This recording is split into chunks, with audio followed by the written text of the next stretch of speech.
Hello everyone, welcome back to my channel rise with Rupsa 13। তো আপনারা যেমন আগের এপিসোডে দেখেছেন যে আমরা গেছি কলকাতা টু লাদাখ।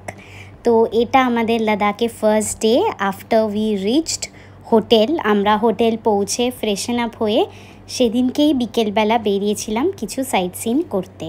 তো সেটাই আজকে আপনাদের সাথে শেয়ার করব। শুভদীপ আমার ফেভারিট জায়গাটা আজকে নিয়ে নিয়েছে। শুভদীপ, এটা তো আমার জায়গা। হ্যাঁ হ্যাঁ, তুমি আজকে বসে আছো।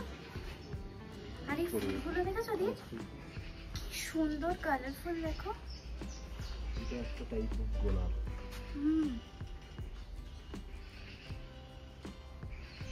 ও এখান দিয়ে স্টেয়ারকেস আছে আর উপরেও বসা যায়। দেখ কেমন লাগছে। হ্যাঁ, একটু মাথাটা ভারী লাগছে। আর ঘুম যেহেতু হয়নি ঠিক করে, তো প্রচন্ড ঘুম পাচ্ছে। একটু ঘুম হলো, বাট খেয়ে দিয়ে দেখি আরো আধ ঘন্টার মতো একটু রেস্ট নেবো। বেরোনোর আছে, বাট ওই জলটা খেতে হবে এখন, যাতে এই অ্যাপয়েন্টমেন্টটাই আমরা জলদি হতে পারি।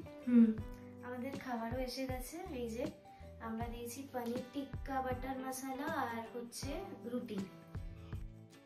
তো খাওয়া দাওয়া ডান। আর ঘুম তো আমাদের তেমন হয়নি, কারণ ঘুমোতে বারণ করেছে বলে। তো চোখ ফোক লাল হয়ে গেছে, ঘুম প্রচুর পাচ্ছে, বাট ঘুমানো যাবে না। তো আমি আর শুভদীপ একটু গল্প করেই কাটালাম। আর এখন আবার যাচ্ছি একটু সাইট সিন করতে।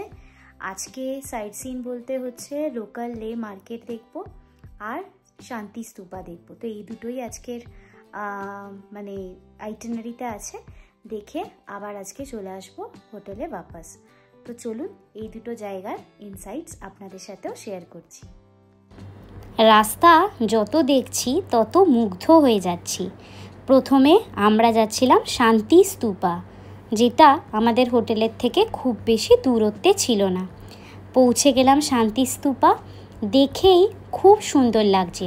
আর সেদিনকে যেহেতু বেশি রোদ ছিল না, তো ঘুরতেও তেমন কষ্ট হচ্ছিল না। আমি আর শুভদীপ পার অ্যাডাল্ট 30 রুপিস করে এখানে হচ্ছে টিকিট। শান্তি স্তূপা একটি সাদা গম্বুজ আকৃতির বুদ্ধ স্তূপ। এটি নির্মিত হয়েছিল আন্তর্জাতিক শান্তি ও সম্প্রীতির বার্তা ছড়িয়ে দিতে। এটি জাপানি বুদ্ধগুরু নিচিদাসু ফুজির নেতৃত্বে তৈরি হয়। এটি অবস্থিত চাংসপা পাহাড়ে, যেটি লে শহর থেকে প্রায় 5 কিলোমিটার দূর। স্তূপ যেতে গেলে আপনাকে পাহাড়ি রাস্তা ধরেই পৌঁছাতে হবে। তো এক্সারসাইজ করার একদমই অভ্যাস নেই, শুভদীপেরও নেই। আমরা বসে বসেই কাজ করি। তো এই যে মানে স্তূপা অবধি যে রাস্তাটা না, এটা বেশ স্টিফ। তো একটু করে উঠে বসে একটু করে কর্পূর আমরা স্মেল করে আবার আমরা হাঁটছি।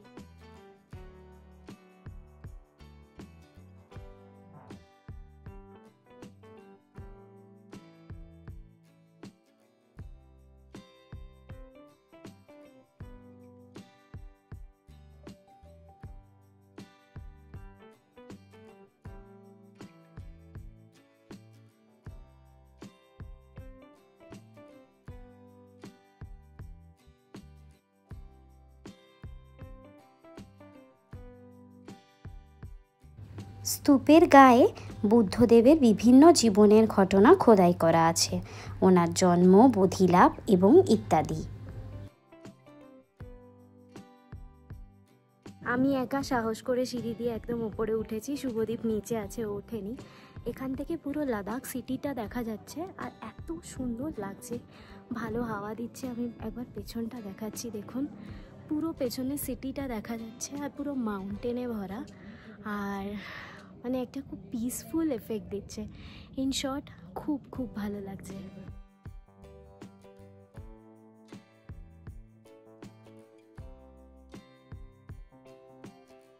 দেখুন প্রকৃতির কি সুন্দর রূপ। এই পাহাড়গুলো একদম ন্যাড়া, আবার একটু ক্যামেরা ঘোরাতেই আমি জুম করে দেখাচ্ছি, জানি না আমার ক্যামেরা কতটা জাস্টিস করবে। ওগুলো আবার দেখুন পুরো স্নো পিকড মাউন্টেন্স, আর এত সুন্দর লাগছে, এত এত সুন্দর লাগছে, এত পিসফুল, দারুণ লাগছে।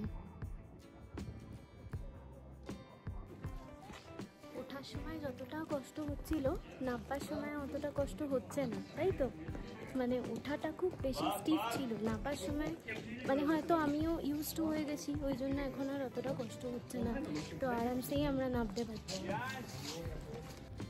স্তূপা থেকে নামবার সময় চোখে পড়লো এক জায়গায় ছিল নানা রকম ছোটোখাটো গিফট আইটেম, তো আমরা নিলাম কিছু ফ্রিজ ম্যাগনেট। স্তূপার পাশে না এরকম ছোট ছোট এনারা বসেছেন, এখানে টুপি মোজা এগুলো নিয়ে, তো এরা অনেকটাই চিপ বলছে মার্কেট থেকে। এবার আমি তো মার্কেট যাইনি এখনো, বাট দাম শুনে মনে হচ্ছে যথেষ্ট রিজনেবল। তো এটা হচ্ছে গেটের একদম রাইট সাইডেই এনারা বসেছেন। আমাদের পরবর্তী দেখার জায়গা ছিল লে প্রাসাদ অর্থাৎ লে প্যালেস। এটি হলো ভারতে লাদাখ অঞ্চলের লে শহরে অবস্থিত একটি ঐতিহাসিক রাজপ্রাসাদ। এখান থেকে আপনার পুরনো লে শহর এবং লে মার্কেটের আপনারা একটা খুব সুন্দর ভিউ পাবেন।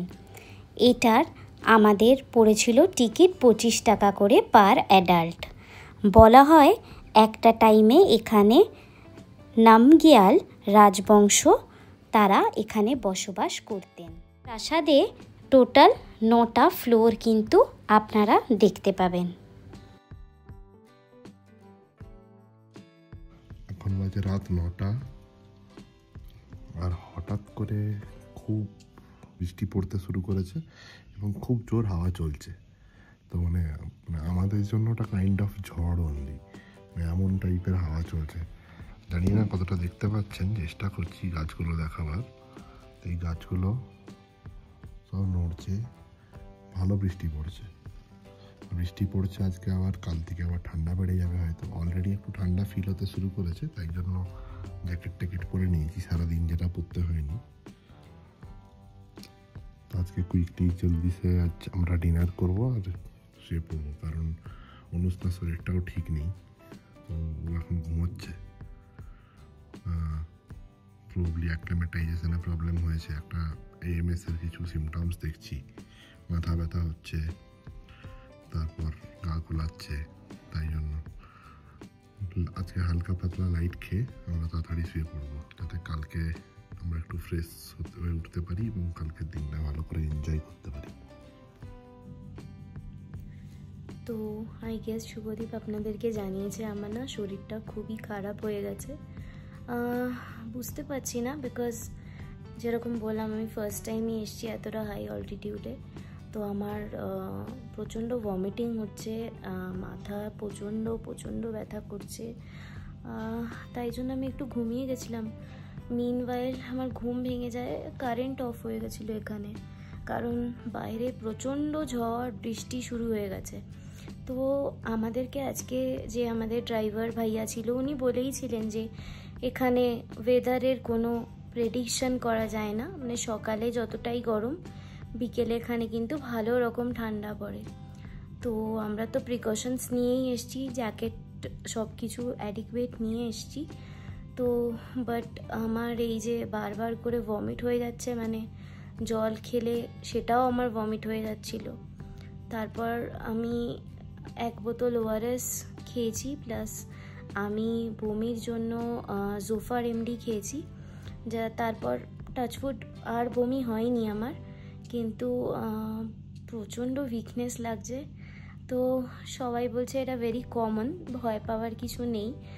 আর আমি এটা শেয়ার করছি কাউকে ভয় পাওয়ানোর জন্য নয়, বাট প্র্যাকটিক্যালি এরকম হয়ে থাকে, মানে আমার সাথে হয়েছে এরকম, আগেও অনেকের সাথেই হয়ে এসছে এরকম। তো হোটেলেও সবাই ভীষণ কোঅপারেটিভ, সবাই বলেছে যে কোনো চিন্তার বিষয় নেই, এটা ইটস ভেরি কমন। কারণ আমরা কলকাতা টু লে এসছি, তো কলকাতার যা অ্যাটমসফেয়ার, যা অল্টিটিউড, তার থেকে এখানে মানে আকাশ পাতাল তফাৎ, তো সেটা অ্যাকাস্টম করতেও অনেকটাই সময় লাগবে। তো এখন অনেক বেটার। তো এখন আমরা নিচে যাচ্ছি, কারণ আমাদের ডিনার রেডি। আমাদের ডিনারটা কমপ্লিমেন্টারি ছিল আমাদের স্টের সাথে, বাট আমি যেহেতু শরীরটা আমার এতটা খারাপ হয়ে গেছে, তো আমি জাস্ট কাস্টমাইজ করে নিয়েছি নিজের ডিনারটাকে। খুব হালকা খাচ্ছি আজকে, আর জাস্ট ফিঙ্গার ক্রসড কালকে হয়তো আমি অনেকটাই ঠিক হয়ে যাব, এটাই। আর আপনারাও যদি এই লাদাখ ডে 1 আপনাদের এই সিরিজটা ভালো লেগে থাকে তাহলে অবশ্যই সাবস্ক্রাইব করবেন রাইজ উইথ রূপসা 13। নমস্কার।